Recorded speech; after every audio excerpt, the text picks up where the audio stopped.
آج بھی میں جلالی صاحب کو اس بات کا چیلنج دینا چاہتا ہوں، وہ مسجد جو اہل سنت کی مسجد ہے وہ انتظامیہ کی ملی بھگت سے وہابیوں کو دے دی گئی ہے۔ پہلے نمبر پر تو ہم اس ظلم پر جس کا بھی اس میں حصہ ہے ان سب کی مذمت کرتے ہیں، مذمت کرتے ہو۔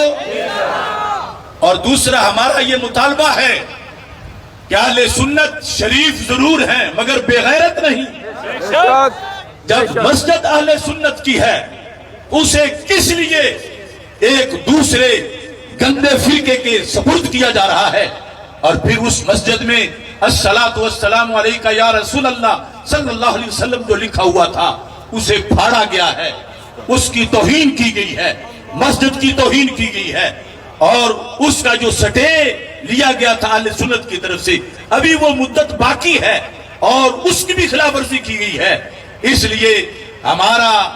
لاہور کی اس اتھارٹی سے مطالبہ ہے کہ قبل اس کے کہ اہل سنت تم سے نوچ کے اپنا حق لیں، تم وہ حق اہل سنت کے سپرد کرو، اور مسجد یا رسول اللہ صلی اللہ علیہ وسلم کی چابی اہل سنت کو دی جائے۔ کیا آپ کو یہ مطالبہ منظور ہے؟ آج بھی میں جلالی صاحب کو اس بات کا چیلنج دینا چاہتا ہوں، تم کہتے ہو وہاں پر درود و سلام کی توہین کی ہے، اللہ کے فضل و کرم سے مسجد کے ممبر کے اوپر موجود ہوں، اللہ تبارک و تعالیٰ کا کلام ہمارے ہاتھ میں، ہم تو اس جگہ پہ موجود ہی نہیں جب مسجد کو ڈی سیل کیا گیا۔ اور تم لعنت اللہ علی الکاذبین، جن وہابی نجدیوں کو صاحب قرآن کا حیا نہیں انہیں قرآن کا کہاں حیا آئے گا۔ آپ دیکھ سکتے ہیں ناظرین کرام، یہ بدبخت جو کہہ رہا ہے کہ جب مسجد ڈی سیل ہوئی ہم وہاں پہ موجود نہیں تھے۔ اب دیکھیے گا ایک طرف یہ پولیس سے مذاکرات کر رہا ہے خود بیٹھ کے، اور دوسری طرف یہ خود مسجد میں بیٹھا ہے اور اس کے عواری ساتھ بیٹھے ہیں اور اس سے جھوٹ بولنے پر اس کو خراج تحسین پیش کر رہے ہیں۔ اللہ کے فضل و کرم سے مسجد کے ممبر کے اوپر موجود ہوں، اللہ تبارک و تعالیٰ کا کلام ہمارے ہاتھ میں، ہم تو اس جگہ پہ موجود ہی نہیں جب مسجد کو ڈی سیل کیا گیا۔ اور تم لعنت اللہ علی الکاذبین، ناظرین کرام خود بیٹھ کے پولیس سے اسی مسجد میں یہ مذاکرات کر رہا ہے اور اس کے غنڈے اور دہشت گرد اسی مسجد میں داخل ہو رہے ہیں اور یہ کہہ رہا ہے کہ ہم جب مسجد ڈی سیل ہوئی تو وہاں پہ موجود نہیں تھے۔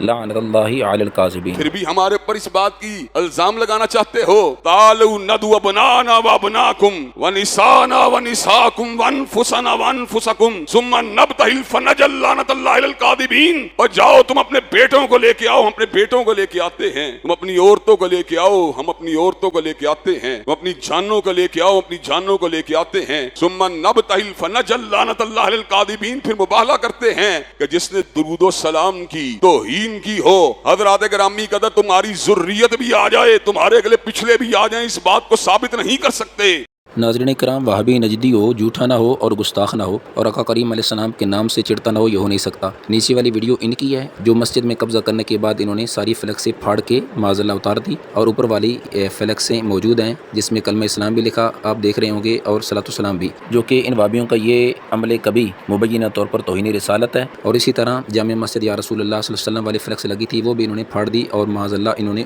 مبینہ طور پر اجتماعی طور پر توہین رسالت کا ارتکاب کیا اور اس پر 295 سی لاگو ہوتی ہے۔ درود و سلام کی توہین کی ہو، حضرات گرامی قدر تمہاری ذریت بھی آ جائے، تمہارے اگلے پچھلے بھی آ جائیں، اس بات کو ثابت نہیں کر سکتے۔ ناظرین کرام آپ سن سکتے ہیں اور دیکھ بھی سکتے ہیں ہمارے دوست پولیس سے یہ کہہ رہے ہیں کہ اگر کسی نے یہ فلک سے پھاڑی اور پھاڑ کر اتارا تو اس پہ توہین رسالت کا پرچہ ہوگا اور اس پہ 295 سی کے تحت FIR درج ہوگی۔ آپ ذرا سنیے گا۔ خدا نہ خواستہ ویسے کوئی ملازمت نہیں انہوں نے ہوندہ نا بھئی نہیں خام صاحب نہیں سوال ہی نہیں پیدا ہوتا بھئی 295 سیدھا پرچہ ہے گستاخی رسول۔ اچھا دیکھو دوسرے پاسے نہ جاؤ، لہٰذا ہمارے متنبع کرنے کے باوجود ان نجدیوں نے توہین رسالت کا ارتکاب کیا، لہٰذا فی الفور ان پر FIR درج